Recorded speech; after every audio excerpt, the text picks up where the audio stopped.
प्रिय प्रशिक्षु साथियों, हम चर्चा कर रहे हैं भारतीय समाज, अर्थव्यवस्था तथा राजनीति पर औपनिवेशिक प्रभाव की।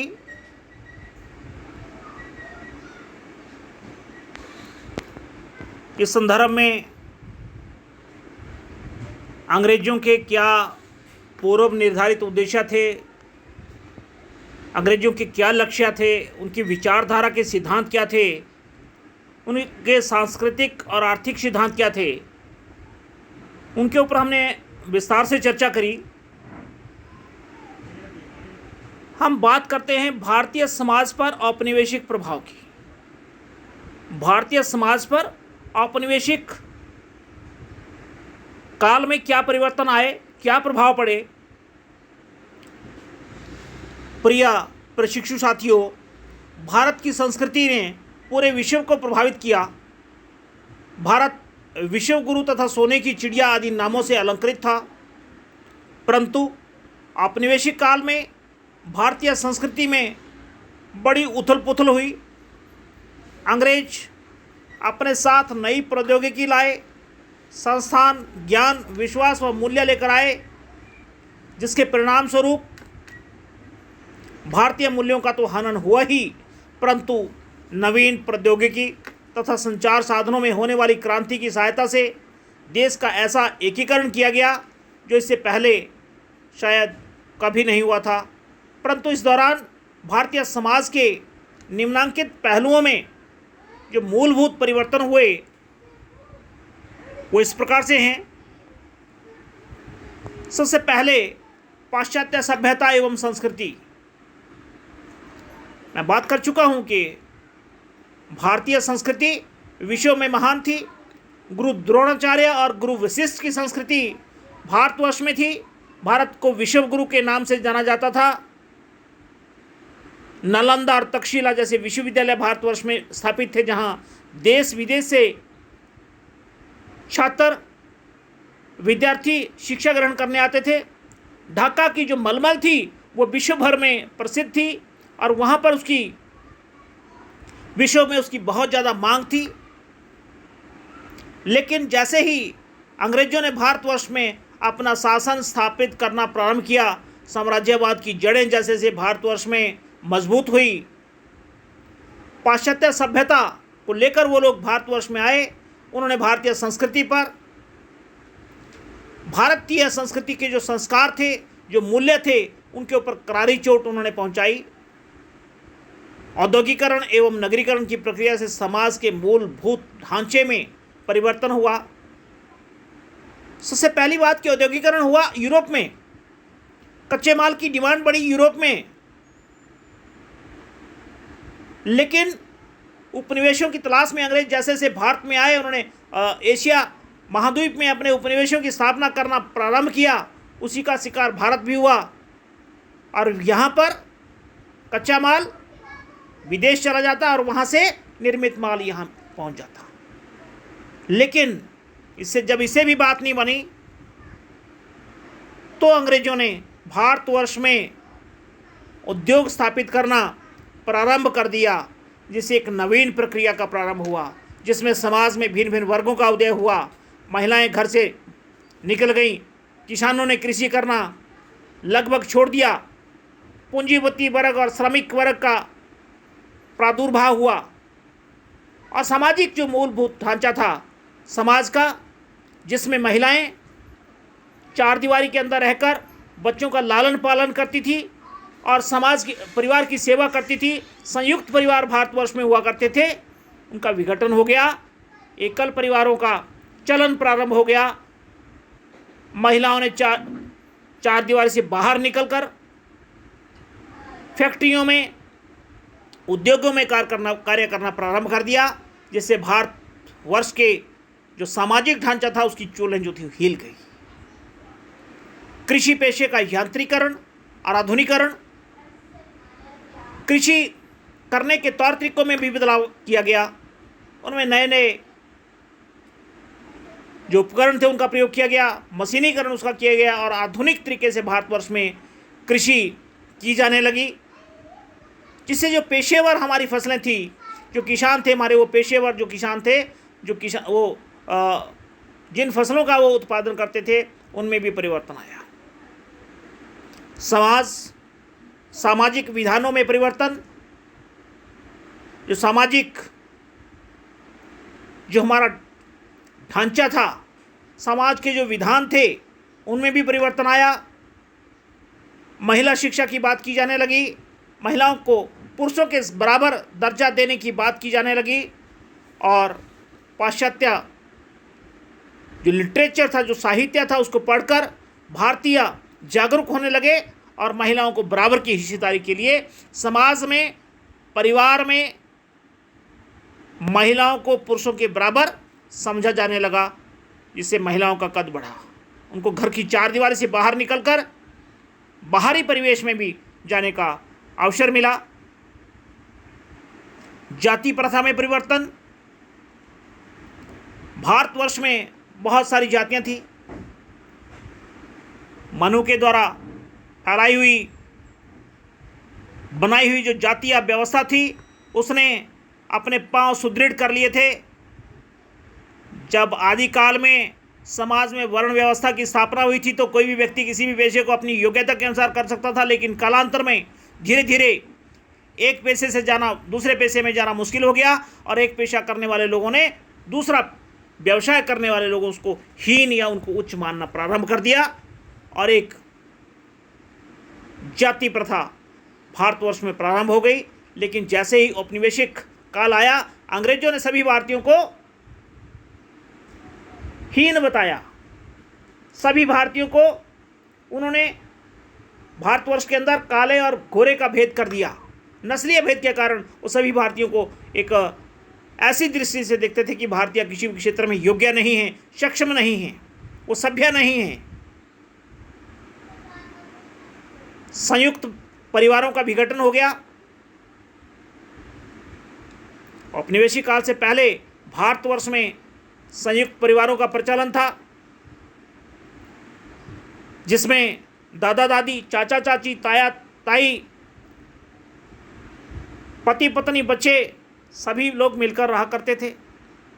लेकिन जैसे ही औद्योगिकरण हुआ, औपनिवेशिक काल भारतवर्ष में आया, भारतवर्ष में संयुक्त परिवारों का विघटन प्रारंभ हो गया।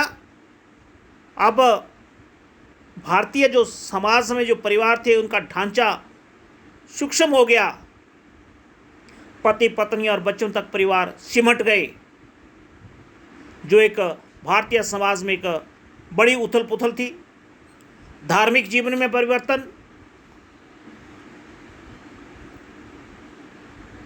धार्मिक निरपेक्षता की बात की जाने लगी, अर्थात किसी भी धर्म को मानने वाले लोग हों। औपनिवेशिक काल से पहले भारतवर्ष में रहने वाले लोगों में अपने अपने धर्म के प्रति बड़े अगाध अंधविश्वास थे। औपनिवेशिक काल में अंधविश्वासों के प्रति भी लोगों का जो विश्वास था वो कम हुआ, और तार्किक जीवन की तरफ लोगों ने मुड़ना प्रारंभ किया। मूर्ति पूजा का भी विरोध हुआ। शिक्षा के क्षेत्र में बदलाव, लॉर्ड मैकाले की शिक्षा पद्धति आज भी भारतवर्ष में चल रही है, जिसमें मातृबाहु बनते हैं। भारतवर्ष की लोकसभा तक में प्रश्न उठते हैं कि आपने क्या किया हुआ है। मैंने ग्रेजुएशन किया जी, एमए आप कर क्या सकते हैं? मैंने जी एमए किया हुआ है, मैंने ग्रेजुएशन किया हुआ है। लेकिन अब जाकर स्वतंत्रता प्राप्ति के इतने लंबे अरसे के पश्चात 1986 में जो न्यू एजुकेशन पॉलिसी आई थी, उसको लगभग 30, 32, 34 वर्षों के पश्चात उसको फिर उसका रिनोवेट किया गया है। एक नई पॉलिसी, न्यू एजुकेशन पॉलिसी 2020 बनाई गई है, जिसमें वोकेशनल एजुकेशन पर विशेष बल दिया गया है। लेकिन जो लॉर्ड मैकाले की जो शिक्षा पद्धति थी, उसमें वो भारतवर्ष में एक विचारधारा को स्थापित करना चाहते थे। वो भारतवर्ष में ऐसी विचारधारा को, ऐसी शिक्षा को प्रदान करना चाहते थे जिससे कि लोगों का जो वर्क कल्चर है वो समाप्त हो जाए। लोग वाइट कॉलर नौकरियों की तलाश करें, बाबुओं का निर्माण हो जो उनको चाहिए थे। उन्होंने अपनी जो इच्छा पूर्ति के लिए, जो उन्होंने उनकी आवश्यकता थी, उसके लिए भारतवर्ष में जो शिक्षा पद्धति थी उसका निर्माण किया। नहीं तो इससे पहले भारतवर्ष में गुरुकुलों की शिक्षा होती थी। शिक्षा के क्षेत्र में भी भारी बदलाव देखने को मिला। औपनिवेशिक काल में भारी परिवर्तन हुआ। धर्म निरपेक्षता की भावना का निर्माण हुआ। धार्मिक कट्टरता नहीं थी। विभिन्न धर्मों से, एक धर्म से दूसरे धर्म में लोगों का जाना प्रारंभ हुआ। भारतवर्ष में ईसाई मिशनरियों ने काम करना प्रारंभ कर दिया, और जो लोग ईसाई बन जाते थे उनके लिए अनेकों प्रलोभन दिए जाते थे कि अगर आप ईसाई बन जाएंगे आपको इस तरह से आर्थिक मदद दी जाएगी, इस तरह से आपको सहूलतें दी जाएंगी। आर्थिक वर्गों का निर्माण भी हो गया। इस औपनिवेशिक काल में भारतवर्ष के अंदर पूंजीपति वर्ग और श्रमिक वर्ग का उदय हुआ। आर्थिक वर्गों का निर्माण, समाज में जो जातीय आधारों पर बंटा हुआ था, अब पूंजीपति वर्ग, श्रमिक वर्ग, जमींदार वर्ग, कृषक वर्ग, मजदूर वर्ग, खेतिहर मजदूर आदि अनेकों नए वर्गों का समाज में निर्माण हो गया। तार्किकता के महत्व में वृद्धि हो गई। इस काल में भारतीय समाज में लोग तर्क के आधार पर, धर्म के ऊपर या धर्म की जो ठेकेदार थे उनकी बातों पर तर्क के आधार पर विश्वास करने लगे। तर्क क्षमता इस काल में बढ़ी। एकाकी परिवारों की स्थापना में और वृद्धि हुई।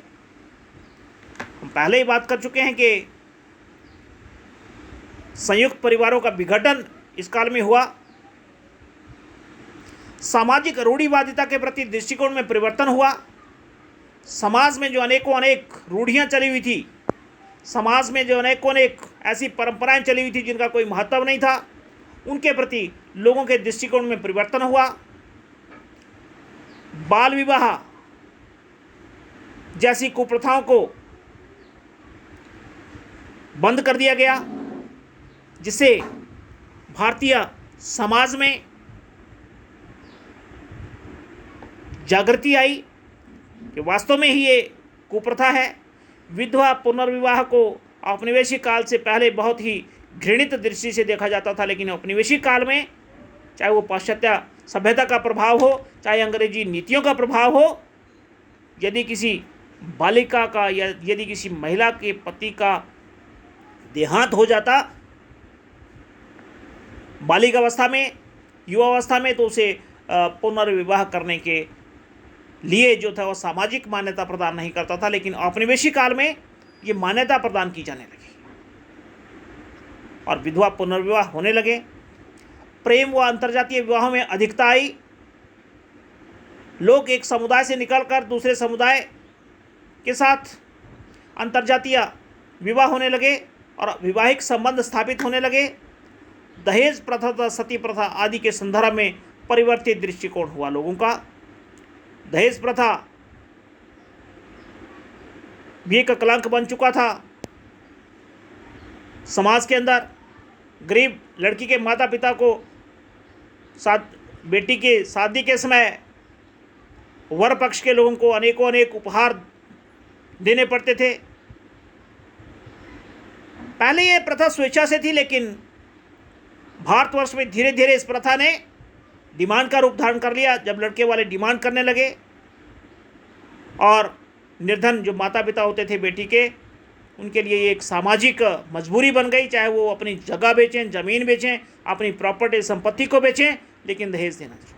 इस प्रथा के ऊपर भी अंकुश लगाया गया।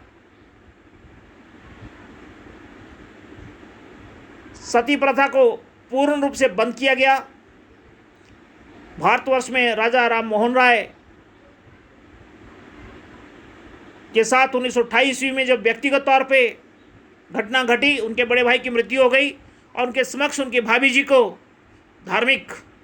धर्म के ठेकेदारों ने ढोल नगाड़ों की आवाज़ में उसकी चीखों पुकार को दबाते हुए उसके जो आभूषण थे, उसके जो गहने थे, उसके जो अलंकरण थे सोने के, उनको छीना झपटी के साथ छीन लिया और अंततः उसकी जो चीखों पुकार थी उसको दबा दिया ढोल नगाड़ों की आवाज़ में और उसे जिंदा जला दिया। ये एक बड़ा ही दुर्दांत दृश्य था समाज के अंदर।